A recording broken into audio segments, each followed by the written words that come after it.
I was raised believing that incarceration was expensive to the taxpayer. It was not in anyone's best interest to lock someone in a cage unless it was absolutely necessary. In the mid-1980s, a law was passed that allowed privately owned corporations to build and operate prisons. I'm a real advocate of private prisons, having privatized half the prisons in New Mexico. And the reason for doing that is the same goods, same services at a third less the price.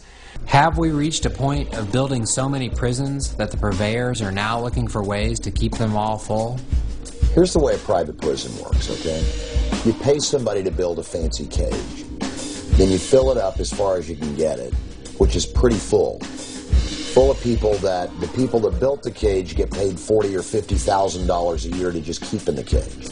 You have corporations like Wackenhut, they just changed their name, Corrections Corporation of America, that house prisoners, nonviolent drug offenders.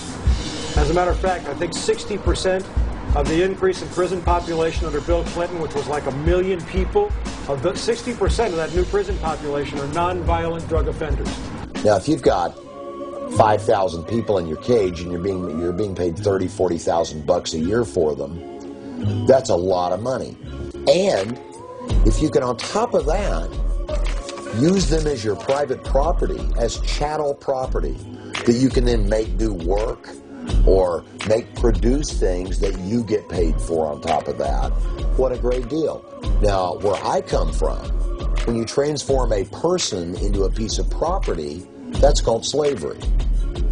Not far from Bakersfield, California is a small town of Taft, once home to a thriving oil industry. But like so many oil towns across America, the oil finally dried up. Like many bankrupt towns, a private prison stepped in to save the day.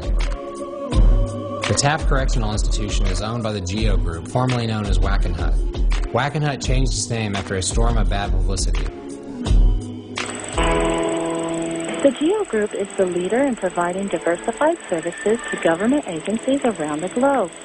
Our global expertise in outsourcing includes the design, construction, financing, management, and operation of jails, prisons, and special purpose institutions, and immigration and detention centers.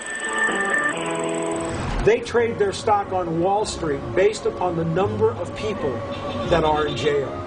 If that isn't sick, if that isn't the best definition of sickness in a society, in a culture, in a civilization, I can't tell you what is.